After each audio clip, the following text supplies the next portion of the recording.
Hello and welcome. Falcon, how you doing? Oh, took this week off, so I woke up sick on Monday Oh, morning. You oh, know. naturally, yeah. Yes. Mm-hmm, mm-hmm. hmm Mm. Been feeling gross and just just feeling bad. So, it's all good.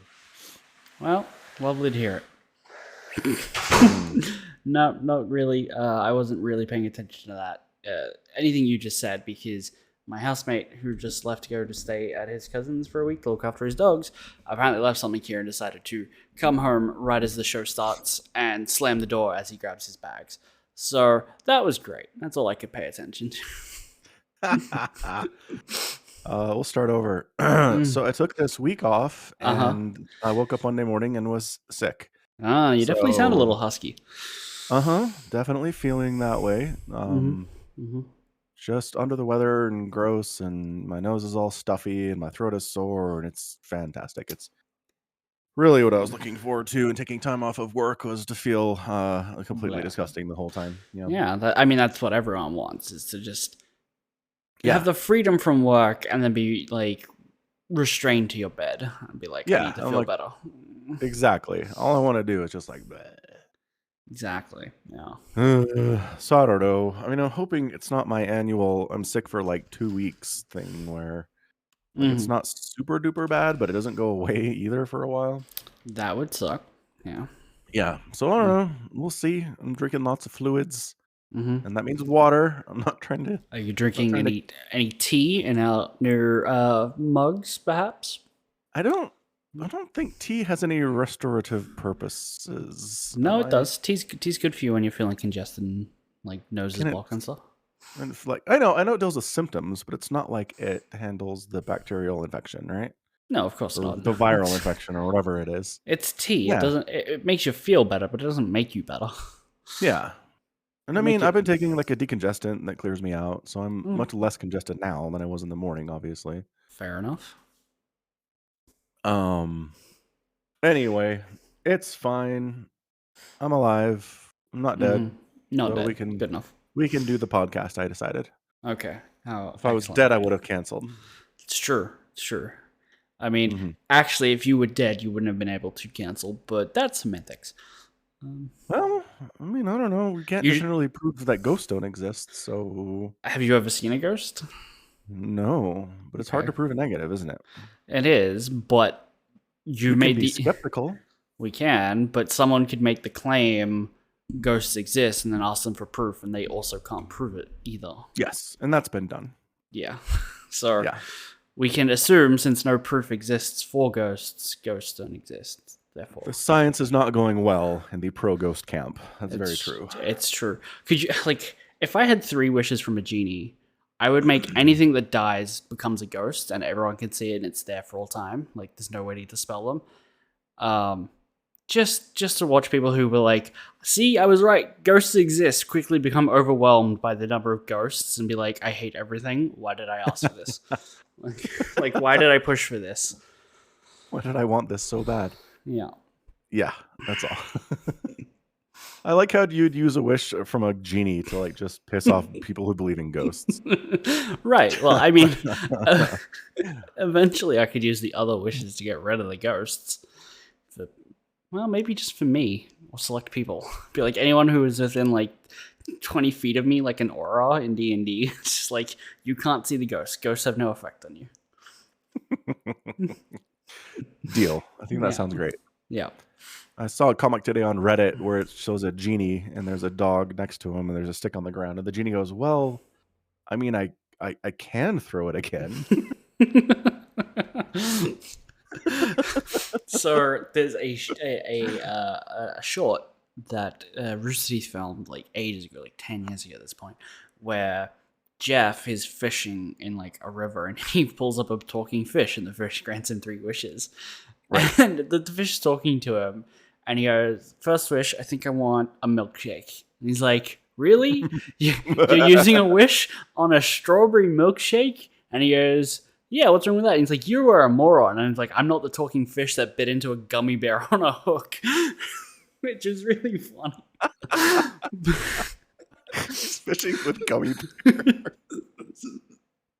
I don't know. That might work for some fish, actually. I don't really fish. Anyway, that might work for fish. And he goes, okay, but you make a good point, talking fish. Instead of one milkshake, I'll wish for two. And then he finishes one and knocks the other one over with his foot. So his next wish is for another milkshake to replace the one he broke. I mean, gotta be consistent, man. Gotta get what you want. And then, like, the final joke is he uses his last wish to make it not against the rules to eat the talking fish, and he makes a talking fish sandwich. It's a good video. That is good. Oh, yeah. Good stuff. So what do we have to talk about today? We got racial parody in GSL. We did it. We did. I called it, yeah. Yeah, you were right. Hero did it. Hero managed to not fuck up. At least not too much, because he did still drop games to Ragnarok and a map to Cure, so a bit touch and go. No real shame in that, but yeah. No, of course. We've got 4 Zergs, which is like boo Zerg, but also 3 Terrans and 3 Protoss. It's as good as you can get when there's 12 players. Good as you can get, although next we have a round of 6, and while some might be seeded into further rounds, we can technically have 2-2-2. Yes. Because it's round of 6. Because 6. That's the math. Yeah. That'd be very cool. Yeah. Super. Let's make it happen. Let's make racial parity a thing for 2022 StarCraft. Let's go. Yeah, if we could just fix these maybe not. Yeah. No.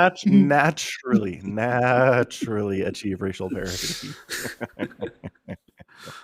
Yeah, that might be bad. Yeah, let's go through these groups. Group A and Group B. Yeah, 2 more groups. Who doesn't like groups? Group A is Rogue, Ragnarok, Trap, Beyond, and Ryung. So, pretty racially balanced in that group. Yeah, not bad. 2-2-1, yeah. So, like, Rogue. Yeah. I don't think anyone in there is going to give him too much trouble. I mean, Trap's the best Protoss in the world, so it's hard to be like, well, it's just going to be easy. Right. Rogue was in a group with Zhaon and Nightmare, and I don't think he lost a game to... Oh, no, he dropped a game to Nightmare. That's right. I watched that game. Okay. So maybe Trap does give him some trouble. Okay. Maybe. I mean, I would not be shocked if Trap managed to do some things. Actually, cast a game between Rogue and Neeb from... Okay. I think it was Katowice, the group stages, right? Sure. And Neeb totally beat him.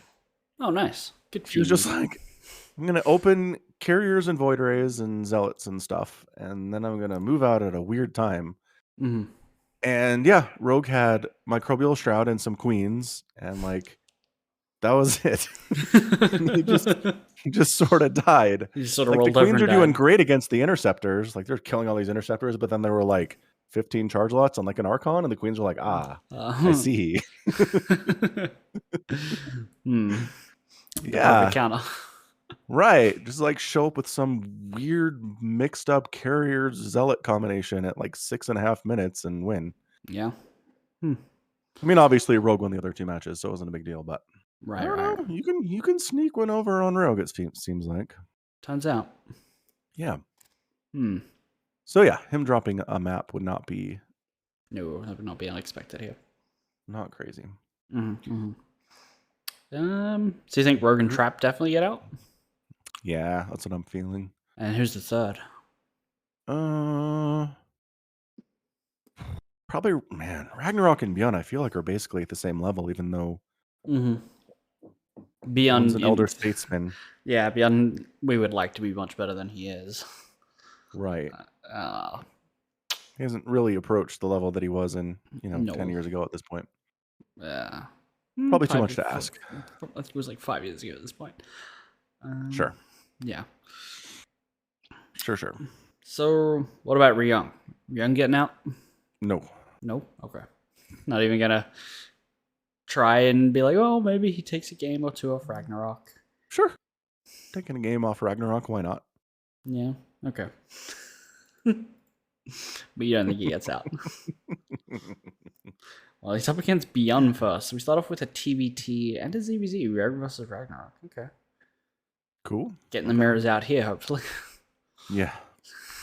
Get him out of the way. Yeah. So the Group B is Dark Maru, Creator, Dongrygu, and Hero. Mm-hmm. Yes, sir. Where it sure seems like Dark. Oh, yeah. Dark and Maru, I think, get out easily. Mm-hmm. And then I would put it between Creator and Hero. Okay. Yeah. I don't really believe in DRG. I know he's done some nice stuff, but I do not believe. Yeah. No, yep, I agree. I'm with you on that. Okay. Fair enough. Well, that was an easier group. It really was. Yeah, so I'm feeling Creator. So Dark Maru, Creator there. Okay. But I wouldn't be surprised if Hero came out. I wouldn't be surprised, but it's not what I'd put money on. Yeah, exactly. That's how I'd put it. Well, good. And yeah, these things don't happen until next week. Yeah. 6 days from now. So yeah. Yeah. 6 days and 8 days from now. Well, yeah. 8 or 9 days, whatever. Depending on where you live in the world. Yes. Which does matter, it turns out. Turns out, yeah. Turns out. Until we have the one time zone for the whole world idea, which I really enjoy. I hate it. Nope, no one time zone worlds. It's awful. I know you're not on board with this idea, but the future's coming, old man. Can't stop the kids. And do you really think you can identify with the kids? Really? I have kids. They keep me young. They keep me up to date with what the kids are up to. I think the kids age accelerate the aging process. I don't think it works the other way around. Yeah, but true. But also it keeps you in touch with what the kids are into. Like they're telling me about stuff that I would never hear about otherwise. Yeah, but maybe for a good reason. Like you're not supposed to interact stupid? with. Yeah. Yeah, of course it is. Like 13, 14-year-old stuff. It's always stupid. Every generation when they're 13 is dumb. I mean, that's true. So why should we be listening to them for one time zone Earth? No, thank you. Well, when they get older, they get less dumb. Okay. And the dumb ones, maybe they die because they're dumb. Natural selection. Because they skateboard off the roof. Yeah. That's the boys, I guess. Maybe there are some girls skateboarding off roofs. I don't know. I mean, I would assume so. Statistically, it's gonna be at least maybe one. A couple. Yeah. All right. All right. Moon Knight. You want to talk about Moon Knight? Sure, we can talk about Moon Knight. Yay! So one episode has come out. Freaking the next one is Moon Knight. Oh god, the next one's in like an hour. Yeah. We're gonna pause the podcast. And we're gonna watch Moon Knight. We'll come back and finish it. We're just gonna watch it live. Yeah. We'll just stream it here on Twitch. That's never gotten anyone in trouble before, ever. Oh, no. Well, I mean, if all the big streamers can do it, we can, right? Definitely. Yeah. See? Bingo. Yeah. Anyway, yeah, I want to watch the second episode. Yeah, I want to watch it. The first one was good. Yeah. First one was real good, yeah. Yeah. It's like, what's going on in Moon Knight? We have a guy whose name is Steven, and he's maybe schizophrenic. And everyone calls him Steve, even though he'd prefer to be called Steven. Oh, they call him Stevie. Stevie. Oh, you're right. It's even worse. Like they like euthanize it. Well, hold on, that's not what I meant. Nope. Like they it's the word euthanize is always source of conflict for me. They belittle it, right? Like I feel like Stevie is like a kid's name. What you call a child?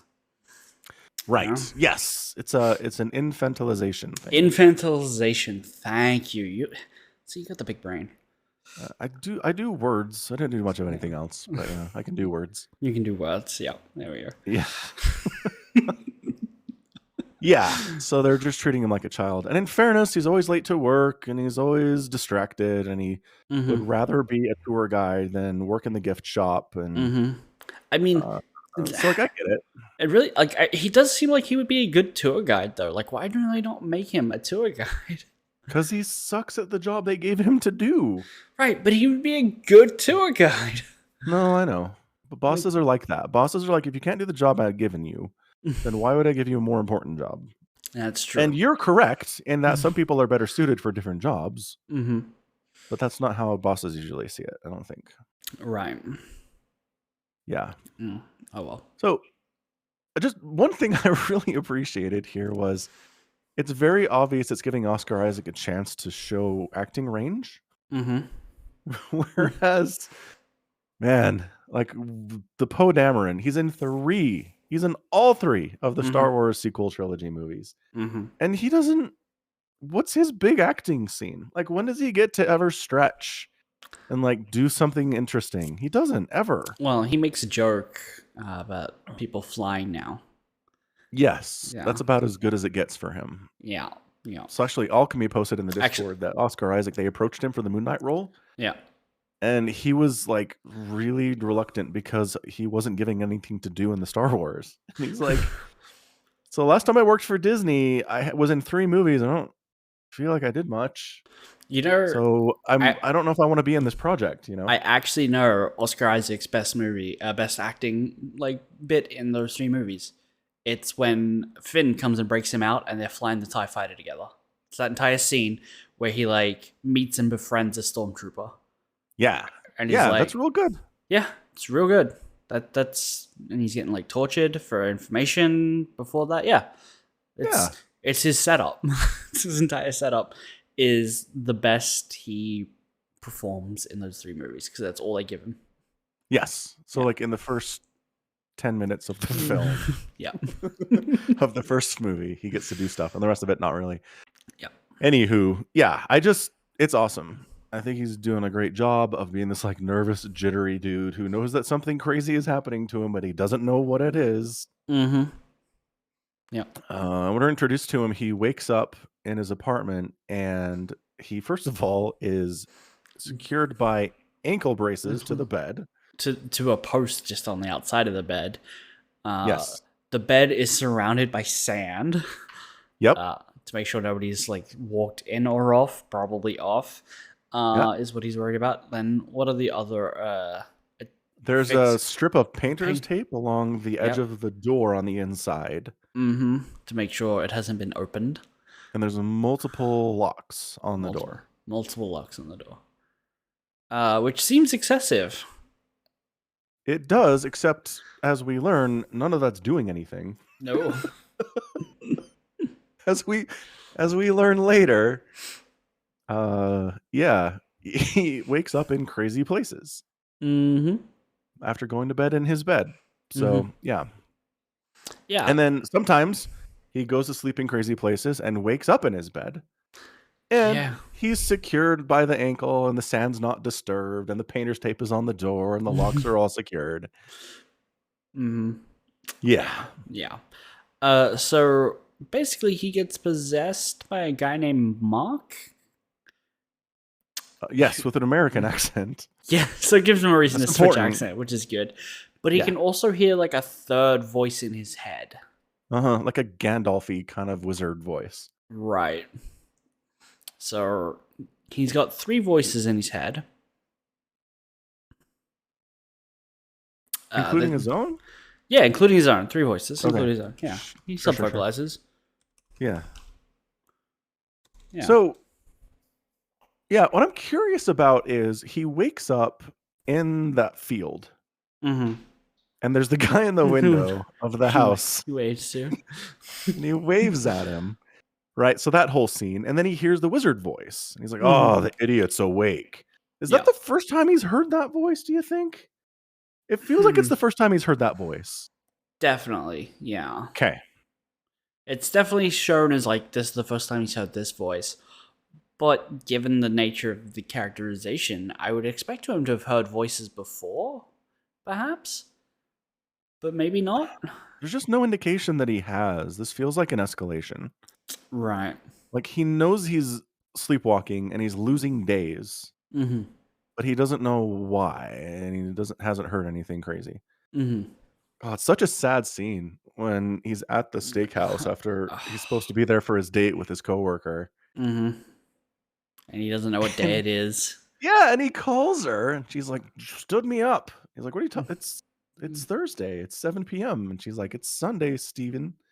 And he's like, "Isn't Thursday after Wednesday?" Like, he's so sad and confused. He doesn't realize he's lost the day. Well, And I'm several. like, yeah, several days. Oh, that's rough. And then, So yeah, there's the repeated, like, he's always like calling his mom, but she never picks up. He's just like talking to an answering machine. He's telling her about this date, and he's like lying to be like, "Yeah, it went really well. I think I'm gonna." Yeah. Like, she's a great sense of humor. I think you're gonna like get along really well with her. Yeah. And so okay, I think that's his mom, and I also think his mom is dead. Okay, yeah. I mean, he's leaving her voice messages on her phone that he's still paying for, or somebody's still paying for, but she's not. Right. Like, I don't think anyone's going to answer those at any point, no. Right. I think that's just him, like, trying to cope, have someone, like, a journaling process for him. Yeah, and keep a connection to this, whether it's his mother or his grandmother or something. It's someone that he cares about and cares about him. Right. He's trying to keep a connection to them, even if they're gone. Right. Yeah. Good for you. Sad. Yeah, it's sad. Awful. Like, heartbreaking. And when he's like, I mean, as a meat eater, it was painful to hear him try and order a steak. I'll have the best bit, you know. Well, and he's all distracted too. Like, Right. he's not giving the waiter his full attention because he's like, "What is going on? Mm-hmm. Oh, this waiter's asking me for my order. I guess I better handle that too." You know. Mm-hmm. But you're right. He orders it well done.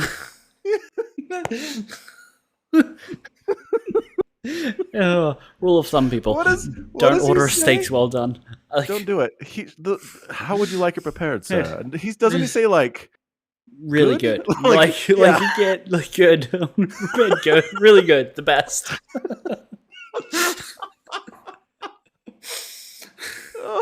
Oh, yeah, so good. I love that whole scene. He's just great. Oscar Isaac is great.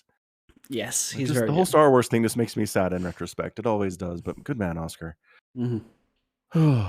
So anyway, he gets involved in some crazy stuff. He discovers some kind of weird Egyptian god-based cult where some mystical powers are happening, and this old lady gets murdered. Mm-hmm. And there's like some Minority Report stuff going on where this dude is claiming to judge people based on their future actions. Yeah, well, that's the interesting thing. He invites people to come be judged, right? And if they're good, they get to live.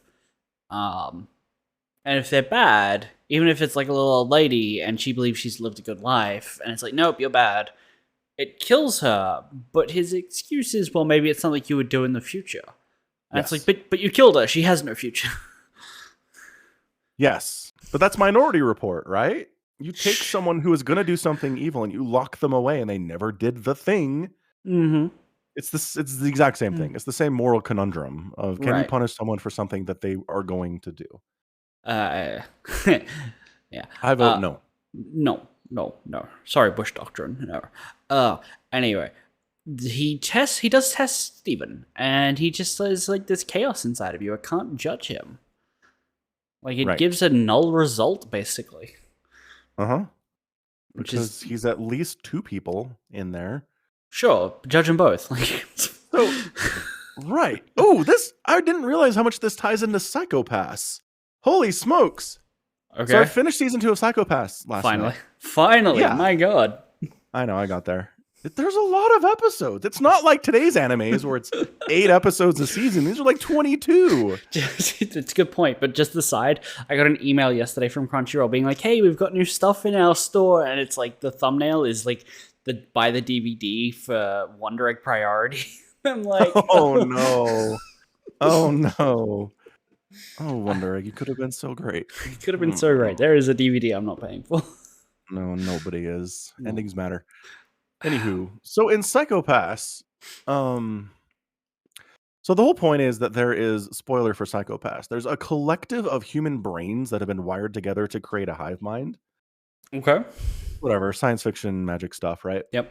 Cool. So they are being plugged into a system where they judge individuals within the city Mm-hmm. as to how likely they are to commit criminal acts, or if they've committed criminal acts already, right? Right. So, so there's this dude that pops up on the scanner who can't be read Right. by the system. Like Mhm. it just returns a null result, and so Okay. everybody's like, so this doesn't make any sense. What's going on here? So further sci-fi magic stuff. Mhm. It turns out this dude is a conglomeration of other people. Like he Oh. said, other people's like eyes implanted into him, and other people's arms grafted onto his body, and other people's livers put in him. He's like got 100 different body parts making up his body, right? Okay, so he's Frankenstein's monster. Yeah. So the hive mind looks at him and goes, "That's like 100 people. We don't know what to do with 100 people. We can only judge individually, so See, we can't." I don't like that. Like, I mean, don't get me wrong. I think it's fine as a sci-fi premise, but Yeah. what we like, because I've seen a little bit of Psychopaths. What we're seeing is it measures people on very little information, right? Like, Yeah.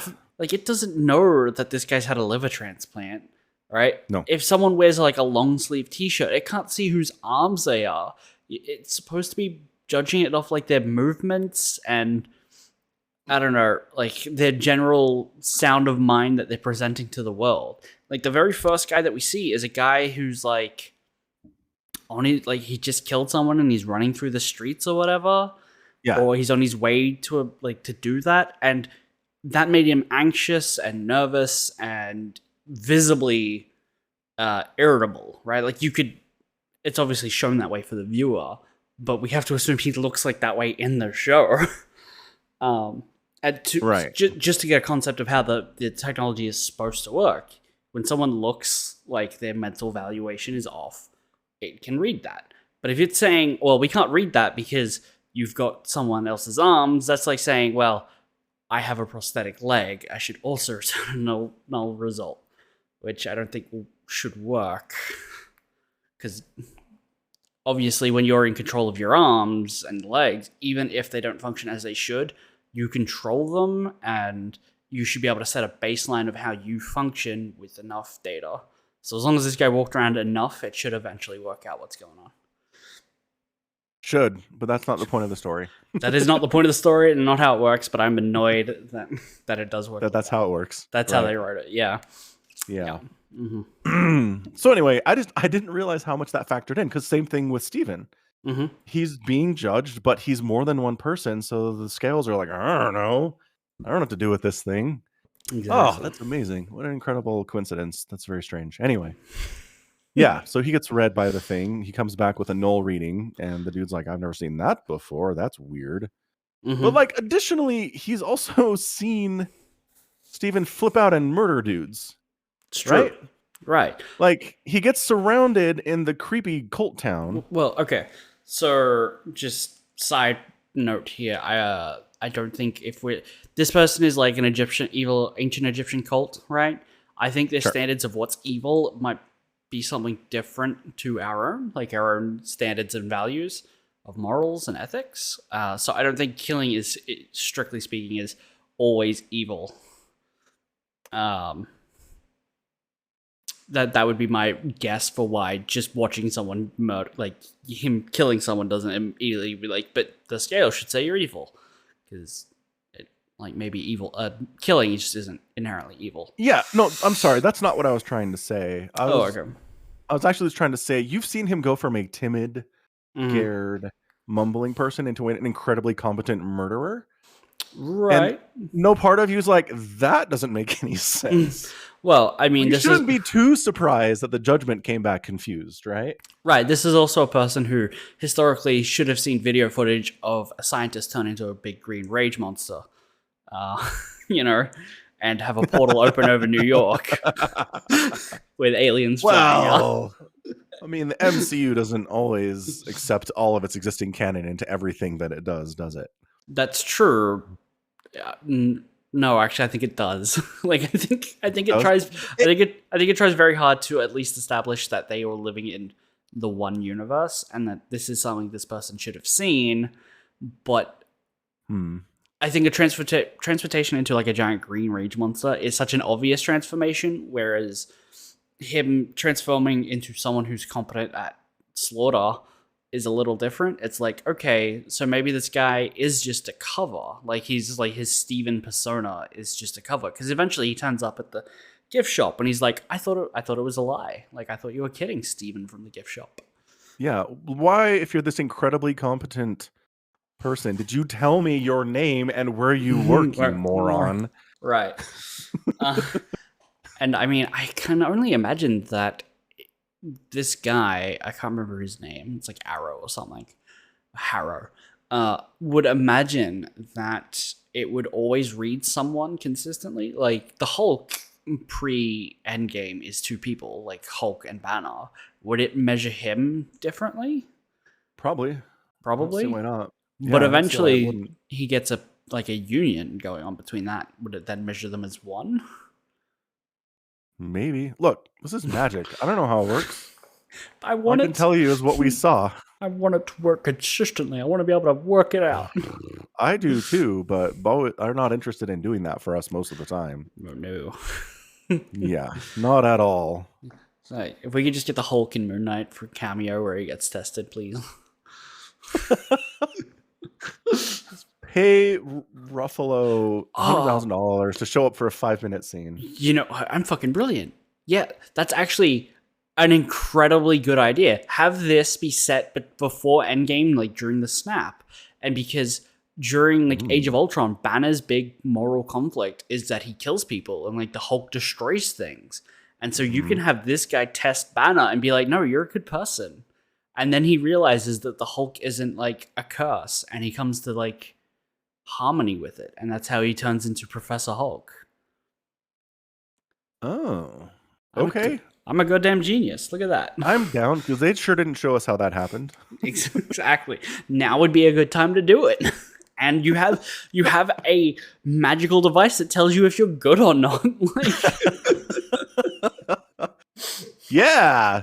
Okay. So basically, the MCU says, all right, everyone who's complaining about the fact that we never got to see the Hulk make this transition into Professor Hulk, he's going to do it in the Moon Knight show on Disney Plus.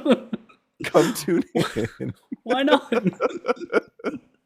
They would. I'm not saying they wouldn't do that, but by golly, it'd be funny. I would laugh. It's great. I mean, super great. I don't think there's any references to the snap.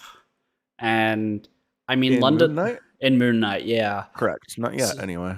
So it all looks very post-snap business as normal, or pre-snap business as normal, I guess. Like, London looks busy. Yeah, but you don't think there's normal pockets post-snap? You think everything's just like falling apart, dystopian all the time?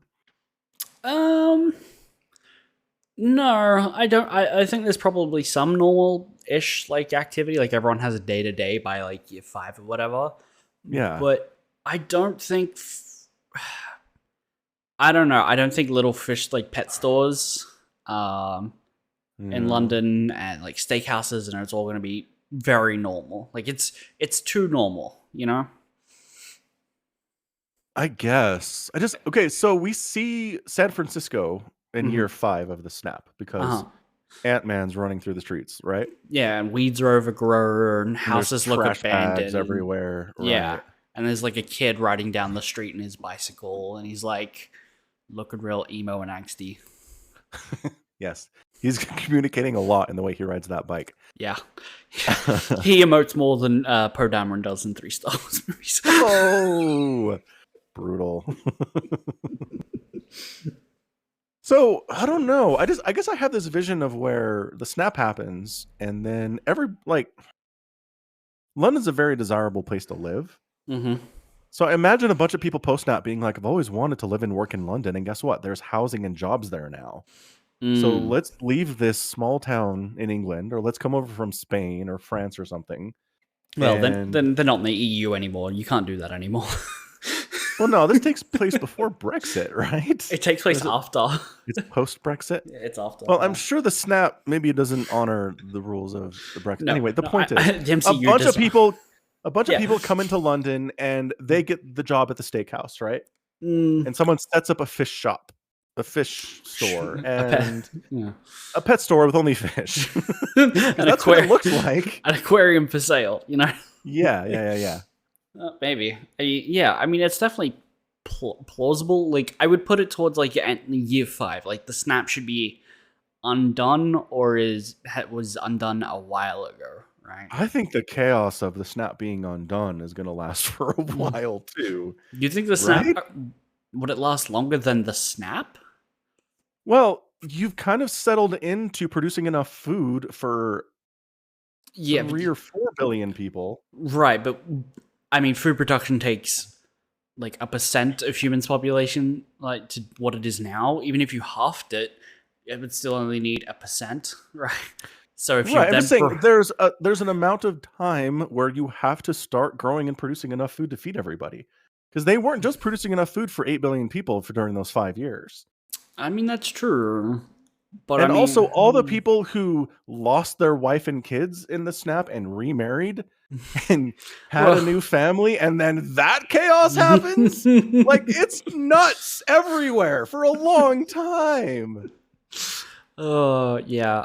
I mean, I think my favorite, like, what happens in the snap is, what about, like, the astronauts on the ISS that are like, Yes. they come back and they're not in the space station. They've got their suit on and they're like, I have 30 minutes of oxygen. This is going to go great.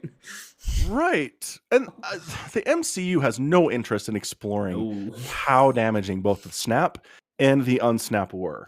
Well, to Earth. they subtly confirmed that you can get messed up in like a resnap, like an undoing of the snap, because in Far From Home, like half the band comes back in the middle of a basketball, and a kid gets pegged in the face with a basketball. It's great. Yes, and there's like kids in the marching band getting run over on the court. Total, it's chaos. People die. People die during both of the events. Many people die during those events. And like, there's the scene in WandaVision where Monica Rambeau, she gets snapped while she's in a hospital room, right, with her dying mom, and she comes back in the same chair she was in, and it's just like people are running around inside the hospital and people are appearing, and it's absolute chaos. But like, those are the only 2 times we've seen the results of the snap on the unsnap on normal people, and they're like, that's all you get, we're moving on. No, we saw in the Black Widow movie, because like as well. That's okay, yeah, but like but it's inside one house. Like, I'm talking about Times Square, and I'm talking about downtown Sydney, and I'm talking about planes. Like, the people who got snapped in a plane, do they come back in the plane? That doesn't even work. That plane's not there anymore. It probably crashed because the pilots got snapped. Yeah. They have no interest in exploring any of that stuff, so I'm not going to worry about it too much. Yeah. I mean, okay, so where does this put Moon Knight? Like, what if we... Right? So, if the MCU was interested in making the chaos that would exist post-snap and post-unsnap, then I don't think it could be anywhere within a couple years of those events. Maybe just one. But as far as year 2, 3, 4, 5 of the snap, or year 2, 3, 4, 5 of post-snap, I think it could work. Right. Of where he is. Falcon and the Winter Soldier. Falcon and the Winter Soldier. Post-snap. Post-snap, yeah, but how long post-snap? It's a good question. Because it's shown as being like very little time after Falcon gets his shield, and New York is pretty damn normal. Like, sure, no. All we know is Falcon gave the shield to the museum, right? And then he gets how long he had it. How long Sure. between Steve giving him the shield does he decide to give it to the museum? Is it the next day? Probably not. Is Right? it the next year? Probably not. I don't know. He's Seems like an it's something he was thinking about a lot. right, but he's an Avenger. He's got a job to do. He can't spend forever thinking about it or not. Right? Yeah. Hang on. I mean, the show technically implies that it's long enough that he can't ask Steve for advice anymore. Like, old man Well, apparently Steve Rogers is might be just dead. Like, he's on the moon. Apparently, what? like that's the rumor in Falcon and the Winter Soldier. Is people are like, "Where's Steve? I heard he's on the moon." What? Like a couple people say that, but it's What? just a rumor. I'm not saying that's what it is, but that's what people I say more than once in that show. I did not hear any of that. Yeah. But okay, So he's not 6 months. 6 months. Uh-huh. So the internet claims that 6 months after the post snap, after the unsnap.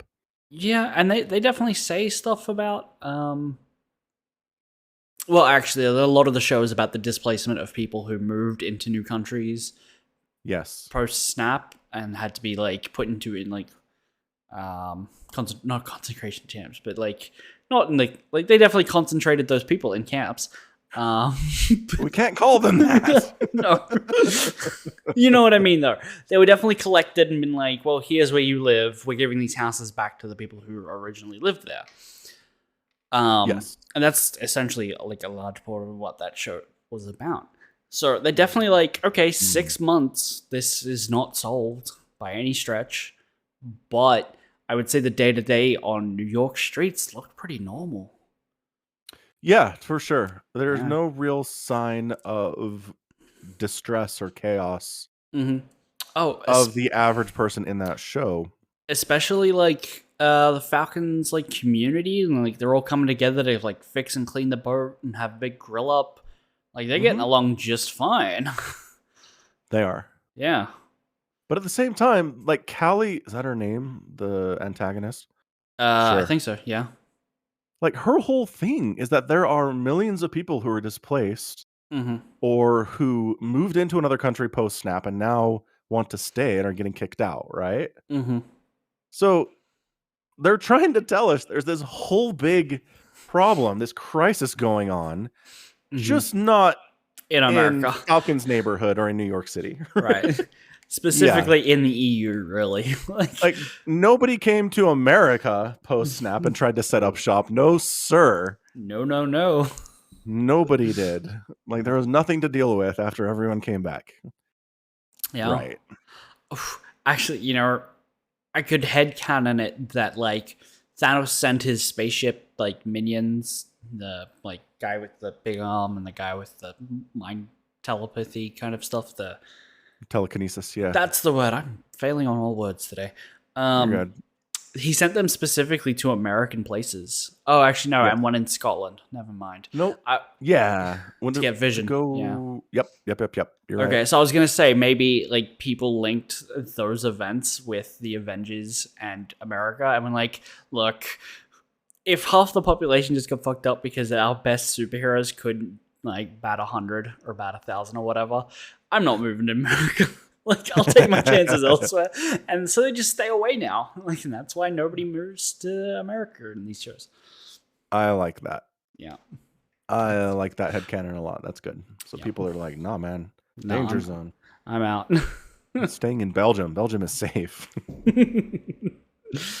Man, that was a long conversation to try to figure out when the heck Moon Knight takes place. You know what we could have done? Is just Googled it. We could have just Googled it. It'll give us a year, won't it? Unless they haven't said yet. They're sneaky about that stuff. Oh no, Disney confirms Moon Knight's place on the MCU timeline. Okay. Where is it? Right after Hawkeye, which is post-snap. Post on Snap. Mm-hmm. So 2020, right after Hawkeye, which is 2024 holiday season. Okay. Well, that is... When was the snap? Wait. 2025? 2018. Yeah. So then 5 years later is 2023. That's the unsnap. And this says, okay, so Moon Knight takes place in 2025 around the events of Loki and Spider-Man Far From Home. Okay. Okay. So there you go. Post enough snap that everything's just kind of settled again. Right. Well, at least in the two places we've seen in the show. Exactly. Yeah. There could be wars going on other places. We just don't know about them. Right. It's also set far enough apart. Well, it completely ruins my idea of fixing Professor Hulk. Because this is already post-snap. Yeah, there goes that dream. Yeah. So anyway, I guess Googling is not as interesting as pondering, says Aki. True fact, Aki. That was a lot more fun. Hey. Sorry, just one sec. I'm on the Marvel Cinematic Universe fandom wiki, and there's an article for Blip Sync, which is apparently in Shang-Chi and the Legend of the Ten Rings. There was a poster in the background somewhere of Blip Sync, which is a dating service for the victims specifically of the snap, right? That's not bad. Yeah, it's a nice detail. Because trying to date someone who has 5 extra years of world experience that you can't relate to sounds pretty rough. Yeah, when were you born? 1993? Oh, but you're not 28. You're only 23. Yeah. Sorry. Yeah. But I mean, that's one thing. That's like, you're younger than I am, but also I have 5 years of things that happened on Earth that you don't know anything about. Right. So what do you talk about? You have to talk about stuff that happened 5 years ago and earlier. That's crazy. Yeah. Yeah. Or things that you've both been back for. Like, how's the weather? Yeah. Hi. See that episode of the TV show that came out yesterday? Oh, I did. That's all we got. I preferred the original, but yeah. I like that. I like that idea a lot. That's pretty good. Good world building. Good world build. Yeah. So anyway, Moon Knight ends where what's his face, judgy, scary Egyptian dude shows up at Steve's work. Yep. And he lets loose some demon dogs on him. A staple in MCU movies is demon dogs. Is it? I mean, name another movie with a demon dog. The Eternals. I haven't seen that one. Okay, fair enough. Can you name a third to make it a trend and thus a staple of the genre? I'm trying to remember. You can just say. I might be thinking of a DC comic universe movie that had demon dogs. You're thinking of Hellboy. Probably. Anyway, fine, fair enough. Anyway, demon dogs show up and they're chasing Steven, and they sure seem that they're more interested in murdering him than like subduing him and bringing him back, right? Okay. Yeah. They don't seem very well. They're not a great choice if you want to tie him up and bring him back to the boss. So the first time Stevie wakes up in what looks like Switzerland, he clearly like jumped from a second-story window, and you see his body put his jaw back together. Which is like a wonderfully graphic scene.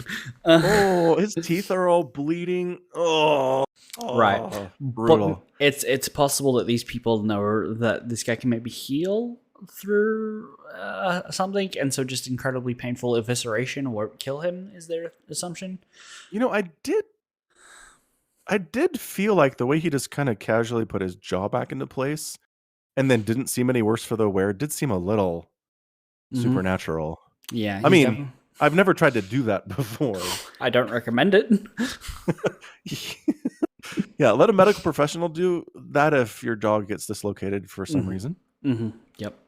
Yeah. So you're right. Maybe he's got a healing factor. It would make sense. He's, yeah, he's a superhero. So like healing factors are a thing. Healing factors are a thing. So anyway, he gets backed into the bathroom and there's a door and the dogs are trying to get in. And then other personality Mark is like, look, man, give me control. I can save us, but I really need you to let me drive for a bit here. Like, let me drive. I can't just sneak it from you anymore, I guess. So that's interesting too, because he didn't ask permission in like the car chase scene down the mountain, which is an amazing scene. Right. I love that little cupcake fan. That whole thing. So prior to this point, he's in an incredibly dangerous situation. Sorry, I just remembered. Did the idiot just throw the gun? So Stevie wakes up at one point, driving backwards down a mountain with a gun in his hand. Yeah.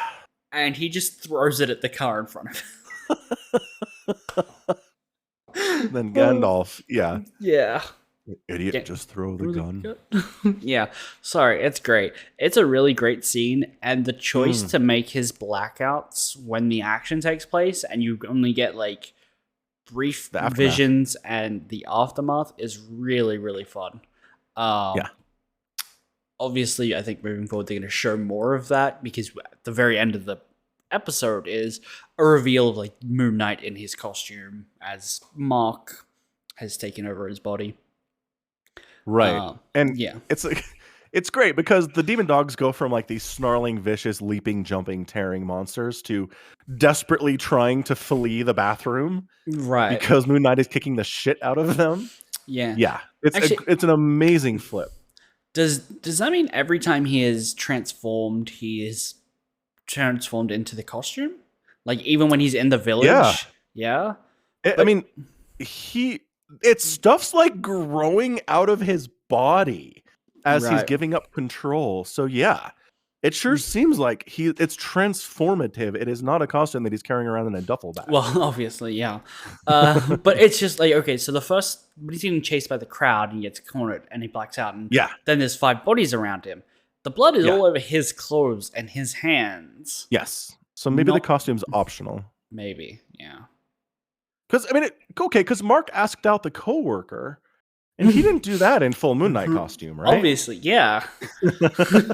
So Mark, it's optional. He can wear the costume to look badass if he wants to, but he doesn't have to. Okay. I also love that concept of Mark being like, I'm in this other dude's body. I'm gonna help this coworker seems hot. I'm gonna ask her out. That'll probably work out. So I like the idea that Steven is like living his life, doing his best, and he just has no clue that this girl's into him at all. And like Mark gets into this body maybe by chance or by accident, and he's like, "Yeah, I've been watching backseating for like a month now, dude. Go for it." And then one day he's just like, "I'm gonna do it. Like, if you're not going to, I am." Well, and okay. Either it was a dick move because he's like, I'm going to send Steven to a steakhouse. He's a vegan. Lol. Right? Right. Or he was like, boy, I sure hope I'm in control when this date rolls around, because that would be... Oh, no, he was, though. He was. What happened? But he is off doing something else. Like, I think he was in Switzerland. He was in Switzerland getting... throwing guns at people. Oh. That's rough. Yeah. Yeah. I mean, I'm really... so what do we think? Go ahead. Do we think Mark would have gone on the date if he wasn't busy otherwise? Oh. Absolutely. Yeah, I think he would have gone. It wasn't for Steven. It's a steakhouse. No, yeah. I don't know who else it would be for other than Mark. Yeah. Okay, so I have not read any of the Moon Knight comics. I don't know what this is or how it works, and they'll probably change it a little bit for the show anyway. Probably, yeah. But if it was just Mark, I'd be like, okay, dissociative personality, split personality stuff here. Mm-hmm. Sure, but the Gandalf guy really throws me off. Like, what's his job? Is he just watching? He is a representative for the Egyptian goddess of the moon. Sure, why not? Yep. And he's along for the ride. He makes snarky comments about how much Steven sucks. I assume he's the one summoning the giant monster to chase him down the hallway, which turns out to be like a little old lady in the elevator. Like Oh, you think so? Yeah, I assume that's part of like the Gandalf guy, the persona, creating those. So I assume the Gandalf thing, like Mark is just another person who's had his id implanted into Steven. And then Gandalf is like the power of the Moon Knight, and he's like on behalf of the goddess, or like a god's representative or something. Okay. That's their triumvirate, yes. Okay. All right, so I guess my question would be, so the Egyptian god here, Mm-hmm. is like, I need an avatar. They say that word, avatar, right? Yeah. Yeah. Yeah. I need an avatar on Earth to do what I want them, what needs to be done on Earth. Right. So do they choose the gift shop timid, nervous guy? He is like knowledgeable on the Egyptian gods, so maybe that's He something that. is. But they then also ignore him at every turn, Yeah. and try and And they keep it a never secret from him for months. Right. They never use him for anything. They're never like, all right, hang on. Flipping over to Steven for some background on Egyptian gods real quick. Mm-hmm. That never happens because he doesn't remember that happening. Mm.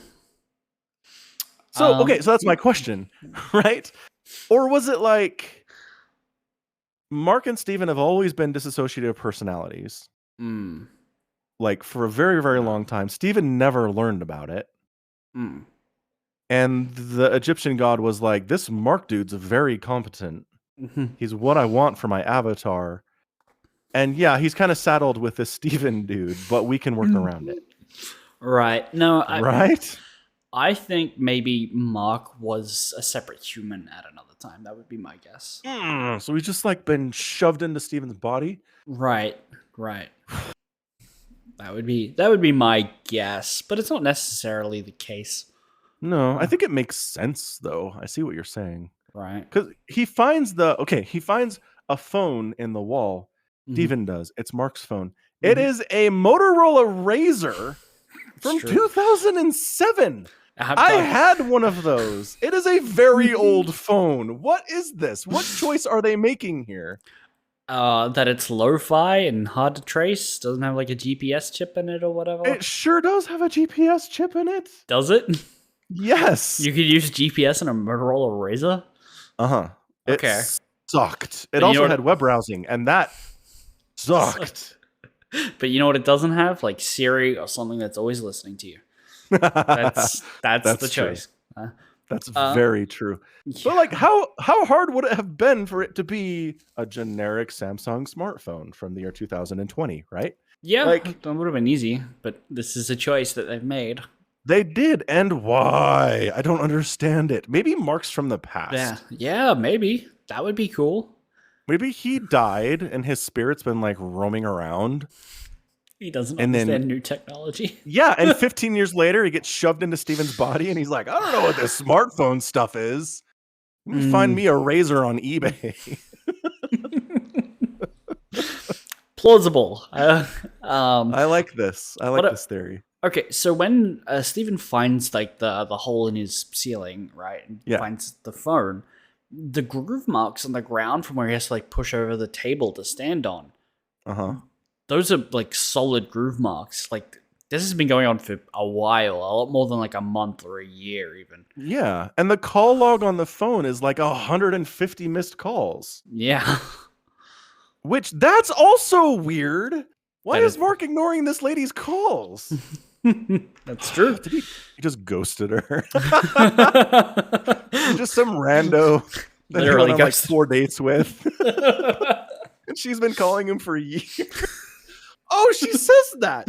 I've been calling you for a month. I've been calling a month. No. Yeah. Is it month? Month, at least. I'm going to look it up. Okay. You can do your Googling. No, I'm going to pull up the episode. Oh, yeah. Just pull up the episode? Real fast. Gotta go to MCU. So I remember being like, holy crap, lady, you're still trying to track this guy down after he hasn't answered your phone calls for over a year. That's crazy. What is wrong with you? Mm-hmm. Okay, hold on. So it's yada, yada, yada. Yada, yada, yada. Okay, so he's got the phone. Why did you call me Mark, he says. What's with the British accent? Yeah, what's with the accent? I thought something had happened to you. Where are you? Where have you been? Says Steven. Sorry, I just found this phone in my flat. I'm just trying to figure out whose it is. What's with this accent? He's so confused. Poor Steven. I gotta go back. I think she says the time thing at the start. When they start, yeah. Yeah. So yeah, he scrolls through at least 50 missed calls from this Layla person. Do they have a date on those calls? No. Oh. Because it's a Motorola Razr, man.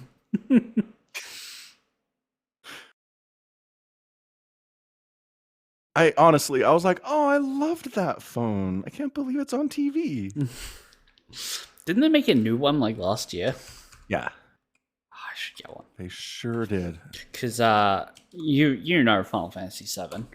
Yeah. So you know the character Vincent, the really edgy vampire? Yeah. Of course. In his spin-off game, Dirge of Cerberus, he has a flip phone. Like, he has like a Motorola flip phone. Awesome. It's pretty cool. Oh, it is months. You're right. Okay, so months. Months. So it wasn't a month, but it wasn't over a year, so it's in between. Right. Anywho, so it's months. Okay, again, so that just indicates it's not. She's not a rando, unless she's truly crazy. She's like, I went on 2 dates with this guy, and he ghosted me, and I'm calling him every day for 6 months. Which, don't do that. That's bad. Yeah, that's bad. Don't do that. So that indicates that second date. So, but that indicates that she has something of a more important connection with Mark. Right. She knows but who why Mark's... is he ghosting her then? Yeah, I don't know. Maybe, I don't know. Maybe whatever it is they were doing together, like illegal shit or just like the vigilante Moon Knight stuff, doesn't know what he looks like, and she's like, all right, we're at the next stage of our plan. We need to like get together and collab on this, not just like over the phone. And he's like, well, I don't want to reveal that I'm actually Steven, you know? Or maybe he knows he's losing control of Steven and is like, I can't have this dummy waking up in the middle of us, you know? And he's just like, all right, time to cut ties unless I need her, in which case I'll dig into the ceiling and get my phone out. Who knows? I guess so. Yeah. Man. So anyway, it's interesting, and I don't know where it's going with stuff, which is always nice. So looking forward to the next episode for sure. It's good stuff. Does it come? I'm pretty sure it's Wednesdays. I know, but is it like 1 a.m. on Wednesdays? Oh, I have no idea what Probably. time. Yeah. My time, yes. Your time, no.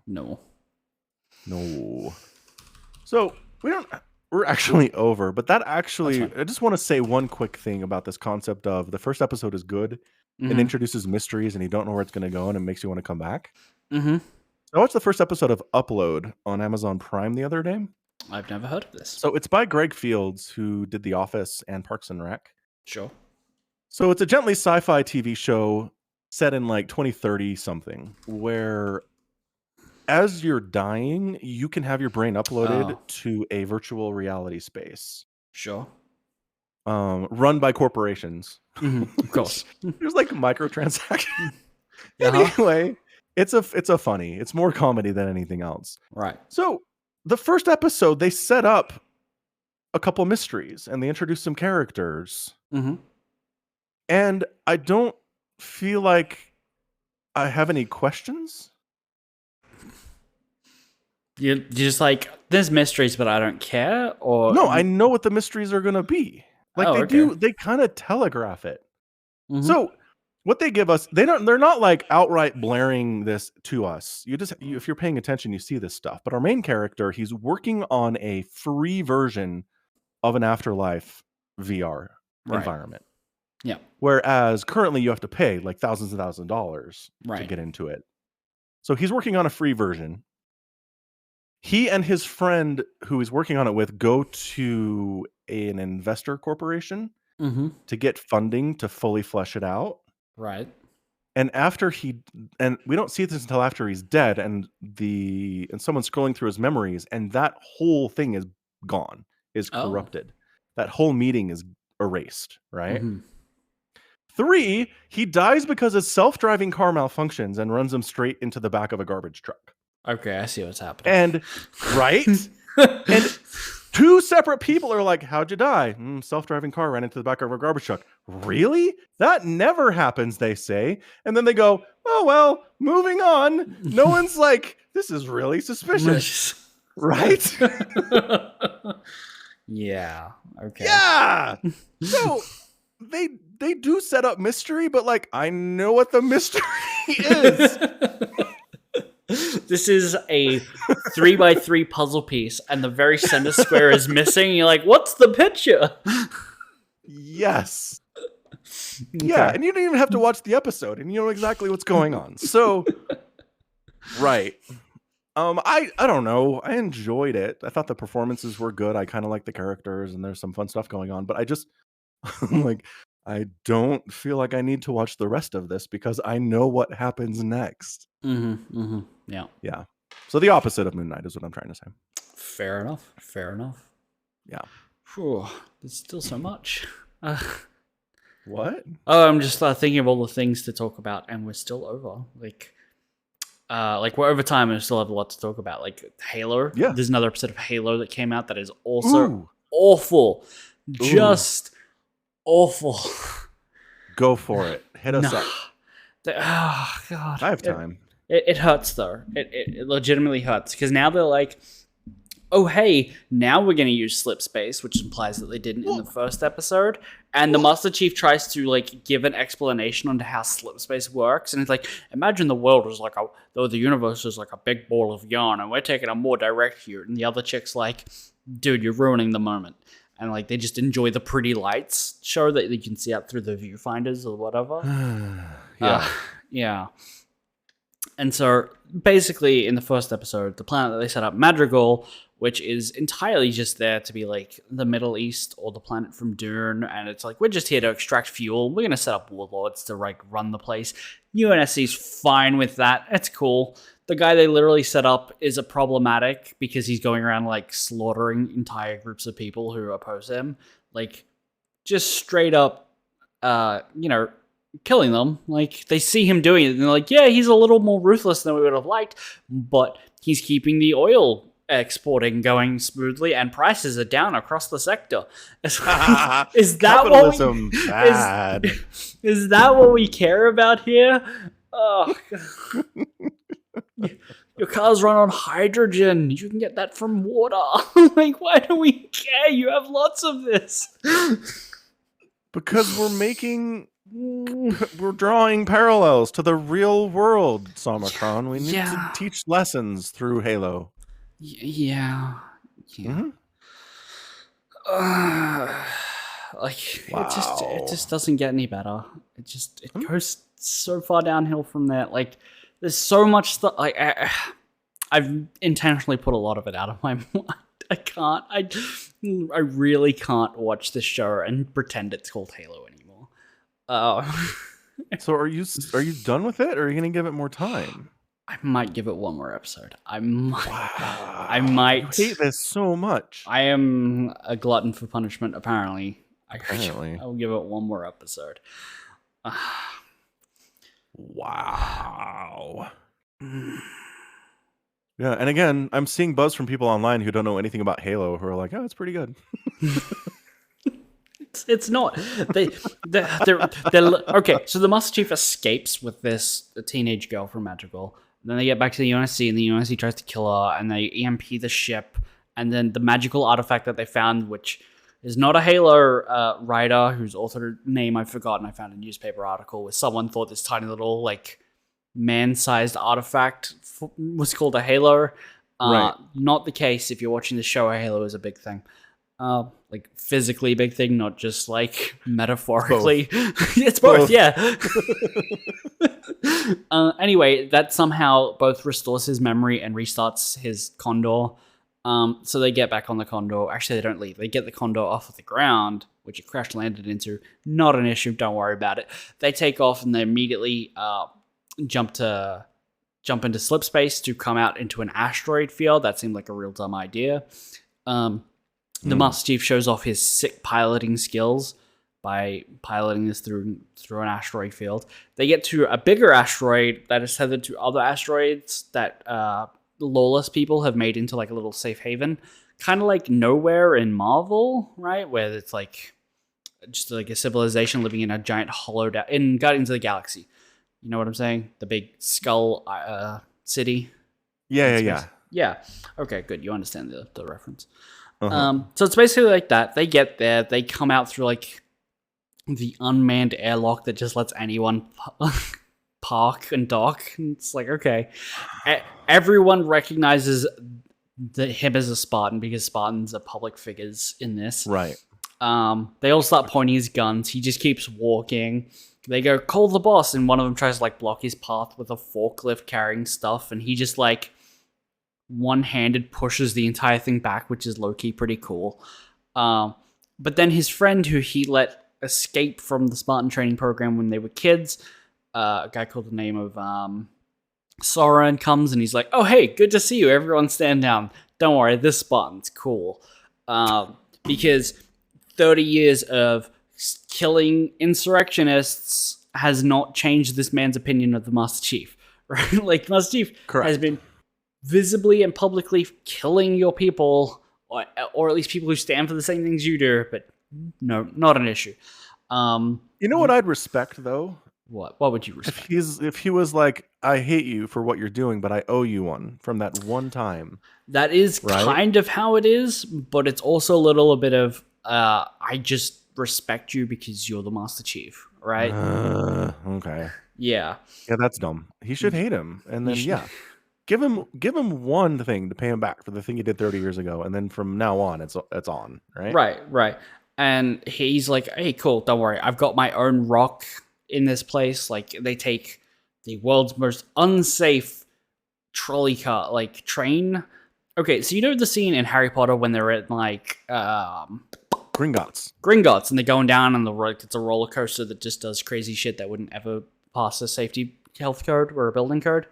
Yes. It's like that, but then it ejects into space, and instead of being a train, it's now like a tram, and not a tram, like a cable carry car, and like hooks flick up from the side and connect to a wire. Oh. Okay. I'm sure that system never fails, by the way. No. I mean, this is a world where you have spaceships and like pelicans can just hover, and like you have rocket thrusters, but you need a cable car. Sure, whatever. Anyway, they go back to their rock, and he's introduced to his wife and child, and he's like, they make an issue out of it where it's like, child, I thought the implants, you know, like I thought we couldn't have kids, and he's like, well, like they're only permanent if you want them to be. It's like, what does that mean? I'm pretty sure they did things you can't undo. And it's like, no, you apparently cut out some like muscle tissue out of your back where they put like a pellet of slowly secreting drugs to keep your hormones level, and you can have kids and you can taste food again. And that's what he spends like 10 minutes low-key telling the Master Chief to do. It's like, hey man, if you want to taste the food, you just like gotta get rid of that thing. It's like, it's bad for you. It like makes you numb. And he's like, it keeps me focused in a firefight though. It cuts out distractions. It does a job. It's the reason I'm not currently dead. Yeah. And then he's like, all right, cool. Well, we'll spend the night here. Here, my son's going to give you a stamp of a smiley face. You're going to look confused at it for a few minutes because the Master Chief doesn't know what a fucking smiley face is. And then... you dying over there? Just sneezed. Okay. And then I'm going to take you to a prison, but before we go into the prison, we're going to buy 6 churros and hand them out amongst the people in the prison. Except there's way more than 6 people, and 6 churros doesn't feed any of them, and one of them even snatches like the paper bag, but he's like, no, trust me, they're good people. Okay, here's like a psychic or someone who's like keeps himself in prison because he knows it's good for him and the people around him, and he's like freaks out and tries to gets the Master Chief to activate the artifact, and it shows like a location of Halo, and this guy's like low-key explaining what the Covenant is after, despite him, because he was like abducted by the aliens and probed and then released, I guess. Like the Covenant like let him go. It's hard to watch. It's hard to watch. Oh, and I've never said this, but the setting up of the big bad guy is like they show the 3 like main prophets of like truth, regret, and mercy, but there's also just this one human woman that they like saved and like keep her around, and she's speaking alien with them. And like, no. Is she a prophet? No, I have no idea. She's just hanging out. She's just hanging out. Yeah. And she's like, let me go and get the relic for you. I can move through the humans like you guys can't. Uh, which is a fair yes. point. It's true. And they're like, no, you're worth too much because she can activate the Forerunner relics, which were left for the Reclaimers. And if I recall, the Reclaimers weren't actually... I don't know if there's certain humans, because the way it's worked typically is whoever finds it is always important enough to the story that they obviously can activate it. Right? Like, the Brutes in Halo 3 kidnap Miranda and Johnson to try and activate the Halo because you need a human to do it. And so Reclaim it, I've always felt has just meant human, but apparently not. Apparently this lady and the Chief can both activate Forerunner relics, but the crazy guy in the cell couldn't. So it might not be everyone this time. Okay. Yeah. But they were... How would the Forerunners program it to be some humans, but not all humans? Well, okay, so... in the original... In proper Halo, the Forerunner, the Librarian, who you might remember from when we played Halo 4... was a great life worker and seeded genetics in people so that even like 40,000 years after they were reseeded in the firing of the Halo, that people with genetic markers would... these certain genetic markers would all coalesce and come back together. And like she literally like planned for the Master Chief, and it turns out that Halsey's Spartan program, which did genetic scrutiny on like massive population, the things that it was looking for to be successful in the Spartan program is probably what she planted, like this life worker, like the Librarian. Yeah. So magic. She is space magic, where she can implant certain genes thousands of generations before the people who need to bang to have them will. It doesn't make a lot of sense, but it's like, okay, you're just really good at your job, I guess. Well, but also you need like literal foresight. Mm-hmm. Probably, yeah. Because sure, you can seed stuff 50,000 years in advance, but if you don't know what you're doing it for, you know what I mean? Well, no, you know what you're doing it for, because you want...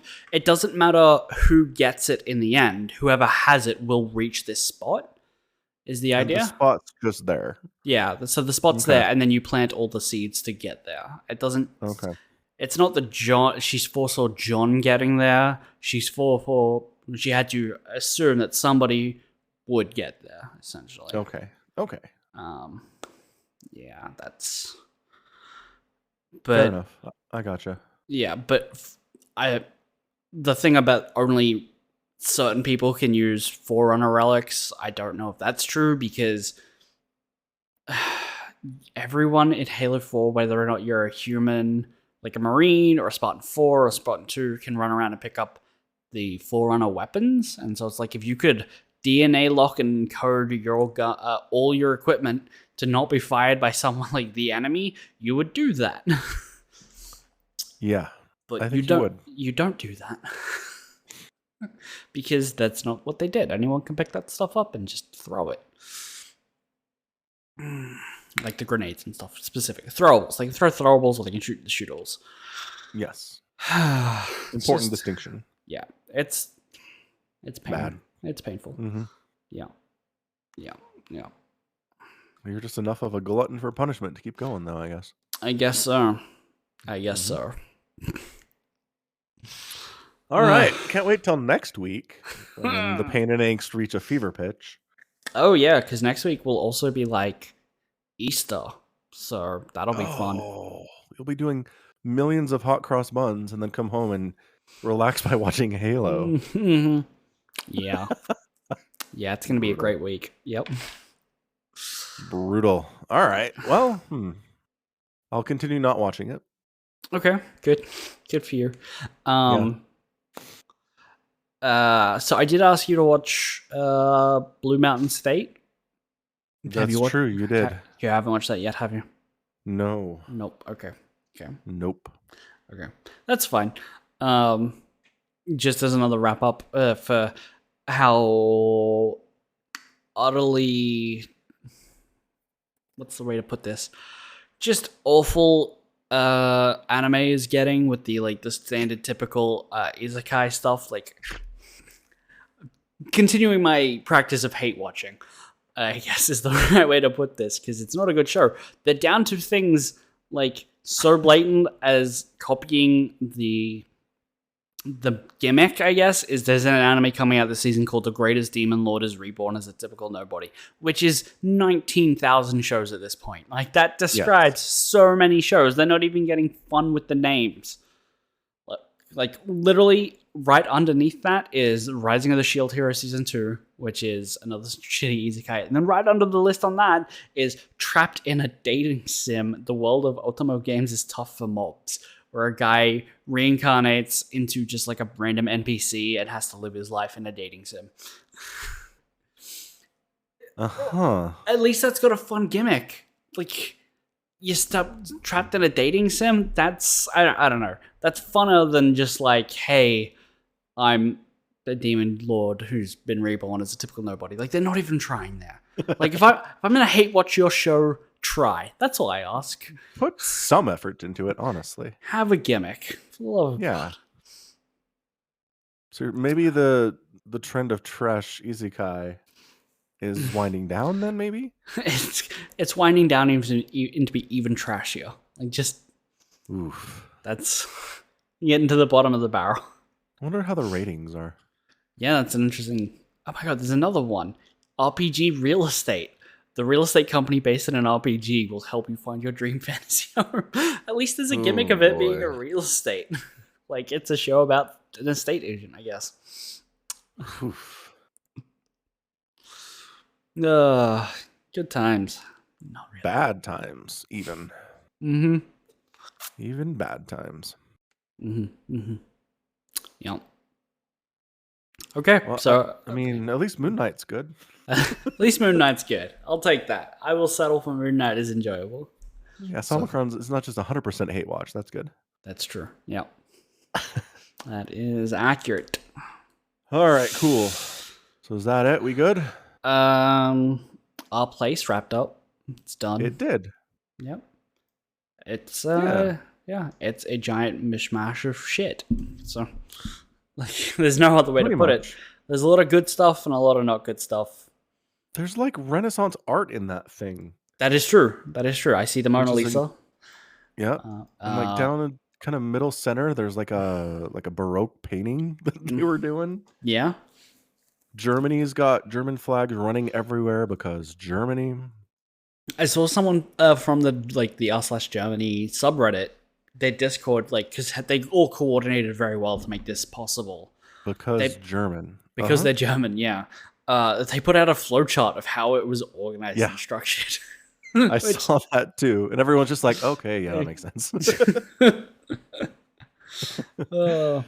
One of my favorite trends was Among Us. Instead of like trying to take over a square, they would just sneak tiny Among Us things into existing designs. Right. Did you see that? I was so impressed by that. It's everywhere, honestly. Yeah. Like, you can zoom in. Such a smart idea. Yeah. You can zoom into almost anything. Like, I'm looking at the Mona Lisa, and her forehead is two Among Us guys looking at each other. Yep. But when you zoom out just like a little bit further, it looks just like the Mona Lisa. It's fine. It's so meta and brilliant too. Yeah, it's like, how can we make your thing ours without ruining people fighting us? Yeah, like, ruining your thing, and no one's trying to stop us. Yeah, right. There's a sleeping Pepe here, and the pattern on the blanket and like the nightcap are Among Us people. Yeah, I didn't. Somebody put it out on Reddit like day 3, and I was like, oh, that's amazing. That's so smart. Probably the smartest thing. It really is. Yeah.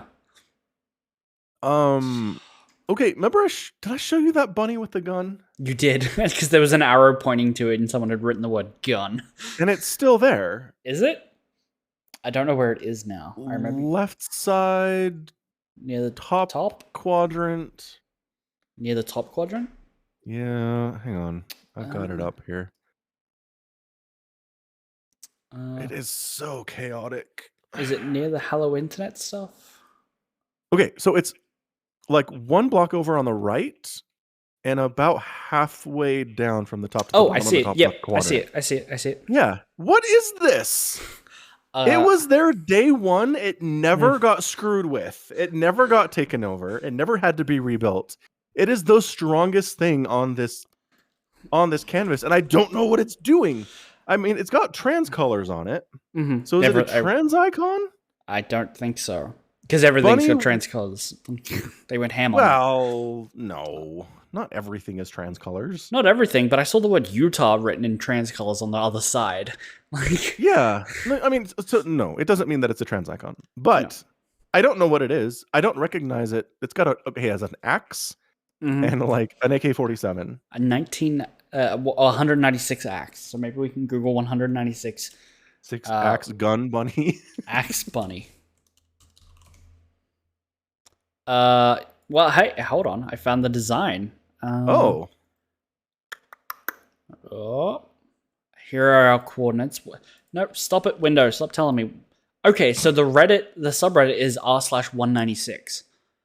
Oh. I don't know what this subreddit is for.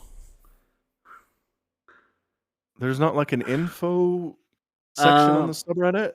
Not really. Maybe if I use the subreddit style. Nope. Doesn't explain it. Since the beginning of 196, there's been an average of 1.1 posts per minute. That's not useful. That doesn't seem accurate at all. What is this? Okay, what's at the top of this subreddit? It's from a year ago. It says thank you. Sticky post. Thanks for sorting by top of all time. Fuck you. We survived the hordes of QXC. The Nazis of /Pol. Well, wow. Apparently they were under attack. I just never saw it. Right. So I see someone tattooed of Yoshi making out with the mushroom guy. Toad.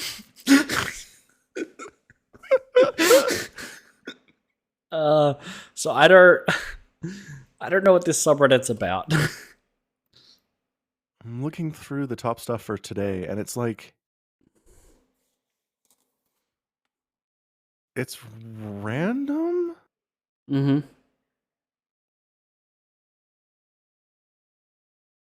I'm really trying to find a theme here. Really hard. Yeah, I don't know. What is And apparently there's a rule that you need to have the word rule in your post titles because they all have the word rule in them. Okay, so the Reddit wiki, because there's a wiki for Reddit, says r/196 is a subreddit which revolves around one single rule. It has a growing culture acceptance towards LGBTQIA+ community. Okay. Differing from other subs like shitposts and normal rules. Many bits claim it's full cropped femboy porn, but that era is long behind it. Okay.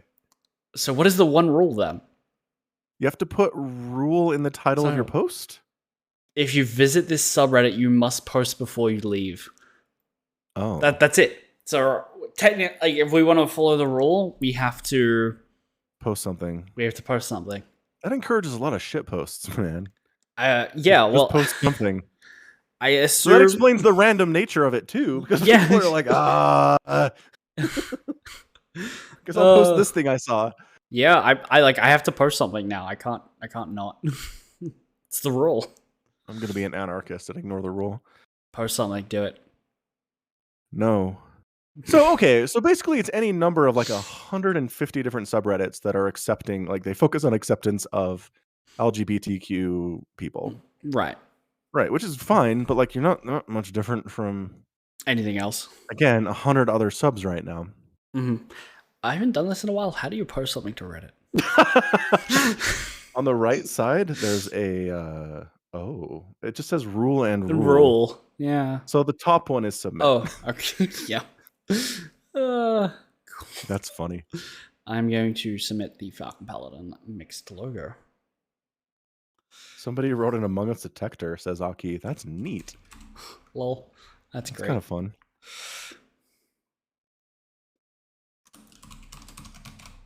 Anywho, like, so that explains what they are. They're a loosely organized subreddit that has a quirky rule and is LGBTQIA friendly. Mm-hmm. But they held a stranglehold on that bunny, man, for 4 days. Yes. And like the actual trans flag, that was actually, I saw that one get under attack. Like that was being bothered a whole Well, bunch. And it is, survived. It looks fine now. is there It's a got like Pokemon in single it. trans flag? Yeah, I I knew see it it. because it bordered on the US flag for a while. Oh yeah. Oh And god. then the US flag got obliterated and got taken over by Chile of all countries. I did see screenshots of like r/conservative being like, if there's one thing r/place has taught me is that Reddit hates this image, and it's just a picture of the American flag. And I saw Not that wrong. I saw that screenshot on Persecution Fetish, which is a great subreddit. Yes. So the American flag used to be up here where the Chilean flag is. And then it got obliterated and moved to the bottom right, where Right. it's fine. But Yeah, that's fine. It's got so eagles and spaceships and Empire State Building by the looks of it. yeah, Mount Rushmore maybe in the background. It's a nice little corner. Yeah, they did well. yeah, it's great. So you know where the Turkish flag is? Are there two now? There were two for a while. The Turkish flag. I think there's just one in the final thing. Is it Crescent star, red background. Crescent star, and it's got like a building in front of it? Yeah. Yeah, it's next to The trans flag Subsol. is right to the right of that. You see it? Oh, yes. Okay. Yeah. So that has been there since day one. That's the and official... it's grown and it's shrunk. Mm-hmm. And they've added Pokemon to it and Kirby's on there. And foxes and butterflies and yeah. Yeah, Cool. it's a lot more busy than it used to be. It really just used to be the flag stretched out. And it's got a Game Boy now. And there's UK's. I didn't see that before. Yeah. Yeah, the UK is nice. Got a little Doctor Who. Yeah. Got Beatles. Yeah. Big Ben. Like one of those big Buckingham Palace guard hat things. Yeah. And you notice that it's got an outline of the British Isles behind, like. Oh, it does. Yeah. Look. I know. Isn't that awesome? That is crazy. It's so subtle. Yeah, it's super impressive. And if you go left from there, you can see Canada. Yeah, and the image I have, they never sorted out their flag. What happened? Nope. It's so half of Canadians wanted it to be the maple leaf, and half of them wanted it to be the marijuana leaf. Yep. And this is the result. And they never sorted it out by the looks of it. They did. There was a time brief on like day 3 where it was a maple leaf, and it was glorious. And there were all these posts from Canadians being like, "We figured it out. Stop making fun of us." And then it went back to this. That's so funny because I'm pretty sure I saw somewhere there is another spot where there are two Canadian flags just next to each other. And one is the maple leaf and one is the weed leaf. They should have just done that. Yeah, I don't know if that's on this version that I have now. Obviously, if you go to it, it's just a blank page now. So I found someone else's screenshot, basically. That's all I have. I've got a screenshot of what someone says is the final image, but people are like saying it's not accurate. I don't know. I don't care. It's accurate enough. So I believe the way that they turned it off is it slowly just turned back to white, but anywhere that wasn't white could still be changed. So the final image is really up to what you consider being final. Yeah, that's confusing. Yeah, I get what you're saying. Yeah, of course, finding anything on this is impossible unless it's big enough. It is hard. Yeah. There's Binding of Isaac that my 14-year-old is very excited to see. Oh, nice. And that seems to have done very well. That's top left dish corner. I think I know where that image is. Right above Stardew Valley with their chickens and stuff. Yeah. Do you know what got something that got me, which is the game Omori? No. Okay, so if you go to the bottom right, like the blue corner, and then up until you hit Destiny, like the Chad looking dude with the flower frangipane in his hair. Just to the left of that is Omori. It's got a little logo from like the game's cover art, and it's like in Japanese, and it's apparently the logo. It looks like a kid's face with like the word Omori over it. It's literally just to the left of Destiny. The dude with the frangipane. Yeah. Oh, wait, no. Oh, it's big. I was looking for a smaller thing. No, it's big. Yeah, that's big. Okay. It's big. Yeah. I was surprised they got that much attention, right? Totally. But you know where Total Biscuit is? I don't remember exactly where it's basically left and up from Omori. Basically, it's on the other side of Germany. It's a weird saying. I never thought Germany. Actually, if you hit the T of Germany, where the tombstone is, That's pretty So close. we're going left from Amori. Yeah.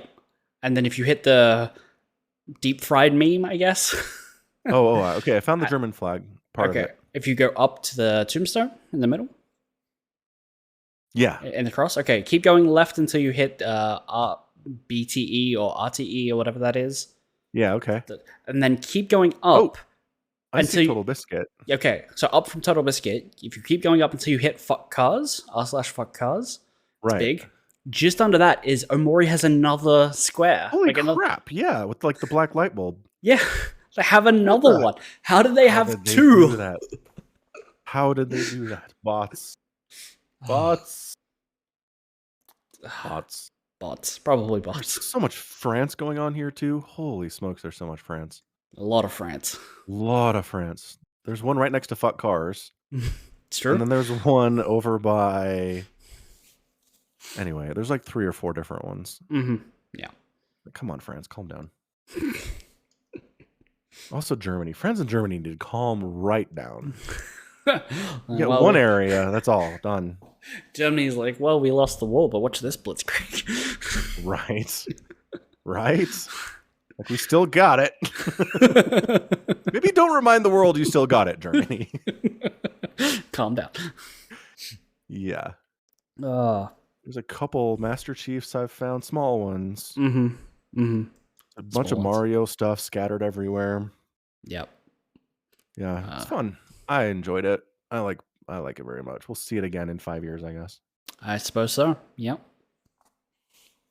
5 years. Crazy. Yeah, some of this is dead impressive art. Oh, there's a Cowboy Bebop one. I didn't see that. Yeah, a little Spike action going on. Yeah. He looks just a little bit off. I don't quite like it. I was just gonna say, it doesn't look like Spike, but it's close enough, I guess. If you zoom out enough, it looks perfectly like Spike. But if you're getting close enough, it's not quite. I really like the Guts memorial to the author who died. Mura, I think his name was. It says it there, but I'm not confident in the pronunciation. The Chainsaw Man. No. Not Chainsaw Man. What's Guts? He's just like a big sword. He's like cloud. The anime is just called Guts? Yeah, no. Berserk. Berserk. That's what it was. Berserk. Yeah. The character's name is Guts. Yeah. Yes. I got that. Oh, Homestuck's got a thing because of course it does. Yeah.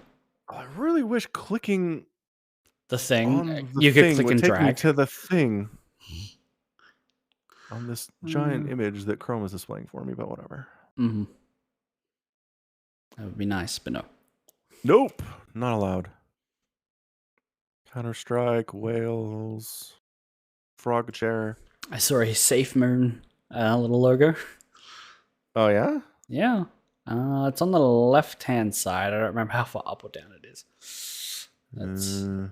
I will try and look for it. It was next to something that I was looking at, and I'm like, hey, that's billion things. Yeah, there is. There's so many things. Historians are going to like use this in college courses in 100 years and be like, this was 2022. This is what people are into, all of this stuff. Yeah, probably. I don't know who did it, but there's like fast food on part of the German flag that has like little happy smiley faces on it. Next to a surprisingly big Halo energy sword. One Piece also has far too many things. I know they've got like 4 spaces. Like, calm down, One Piece. You have a lot of episodes, but you're not actually a good show. Okay? Nope. Too long to be good. Sorry, One Piece. Yeah. Yeah, I could just spend hours and hours looking at this thing and just finding new stuff. Oh, there's that energy sword you were talking about. Yep, which means you're right below the happy food. Yeah, the anime food. Yeah, a little bratwurst. And a taco, because, you know. Yep, and there's also, like, fries and a burger. Yeah. And a beer, because, of course. All this makes sense except for the hamburger. I mean, the taco. The taco. I suppose. But it's such a happy little taco. I'm not saying it doesn't deserve to exist. Got a little tiny Gora. Big Hololive ad. Mm-hmm. Papa Smurf, Rin Tin Tin, Asterix and Obelisk. Yeah. Yeah. So, Tesla.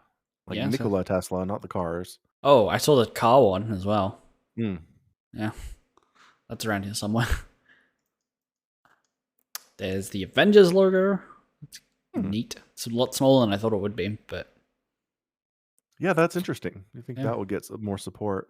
yeah. Dogecoin. Yeah, I mean, it's just so many different interests from everywhere. Mm-hmm. It's good to see them all working together or fighting, I suppose. Oh, fighting to the death. Yeah. Yeah, yeah. I wonder how this would look if you just let it run perpetually, like you didn't turn it Forever. off. Yeah, because obviously you can get a large number of people and say, "Hey, look, our place is coming back for a week." You're not gonna have to defend it forever, and eventually you get a really nice collage of art, and sometimes Yeah. really rough in places, but an interesting introspection into what people are into, I guess. Yeah. So because Uh, if it ran forever, people would get bored. People would get bored and give up, and eventually whoever Hmm. sticks it out the longest would just have the entire thing, which would makes me assume it would be One Piece. Uh, Probably. I kind of like the idea though of just doing 1 week snapshots. mm-hmm. Like you Yeah, just take a snapshot at the end of the week, wipe it and start over. that would be cool.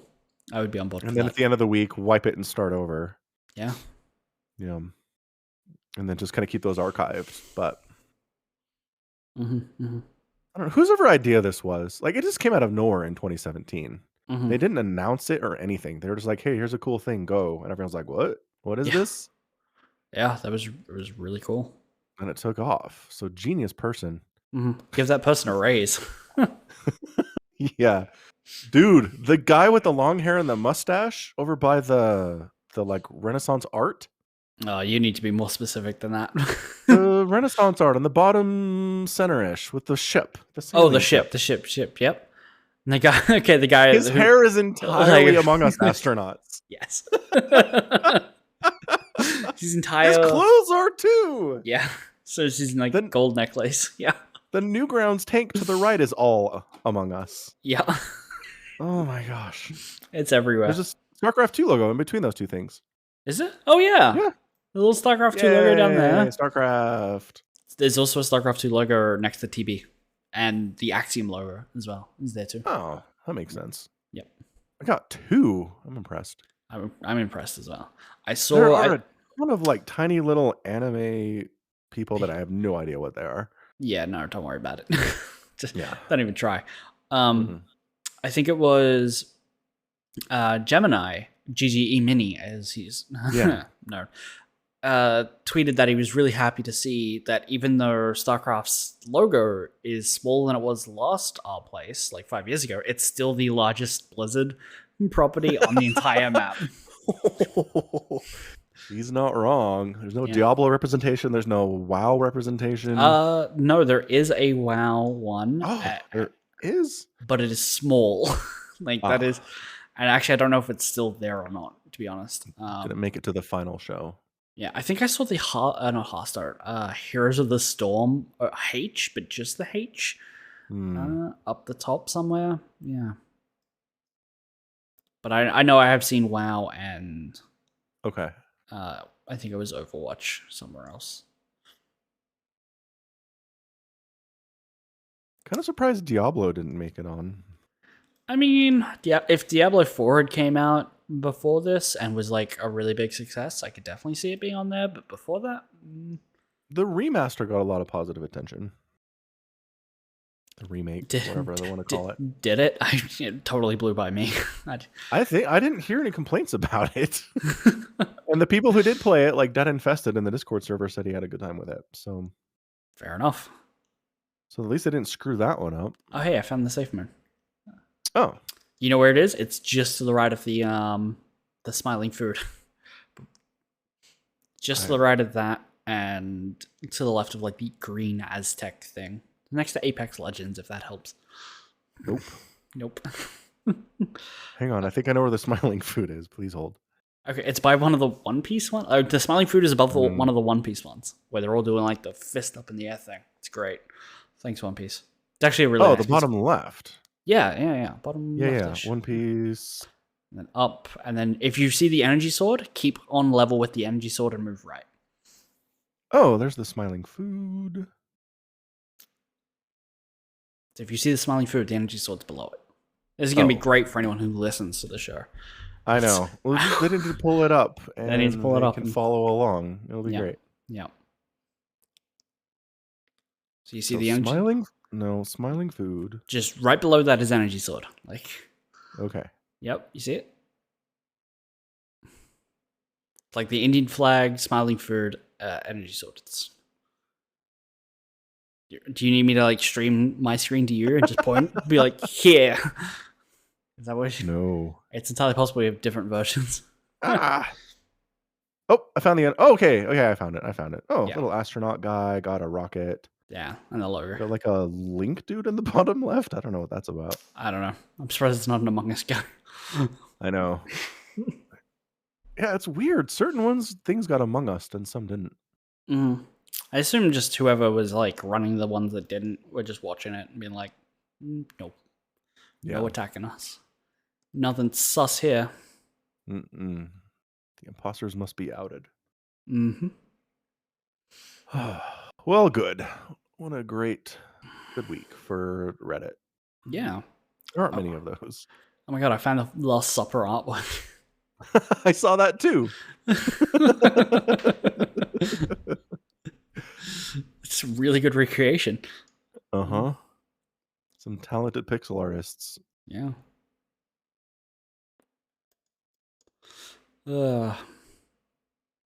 Good stuff. Are we gonna wrap up? Yeah, I think it's probably time. Let's do it. Probably time. Extra special long edition of the Falcon Paladin Hour. Mm-hmm. Indeed it is. Well, indeed it has been, I should say. Has been already. Yeah. Oh, and Aki says there's a 2017 interactive identifier. So I'm sure we'll get that for the 2022 one as well. Aki, I agree with you. Eventually. It'll take years. Uh-huh. All right, cool. So that's going to be it from us. This has been Somicron and Falcon Paladin as part of another edition of the Falcon Paladin Hour. You can support the podcast directly at patreon.com/Somicron. You can also buy merch at falconpaladin.store. Mm-hmm. And you can watch us live at twitch.tv/Somicron. Head over there, hit that follow button, hit notifications so you know when we're going live. But you pretty much know at this point. So yeah, that's it from us. Thanks for hanging out. Enjoy the extra long edition of the pod. And until next time, as always, stay safe and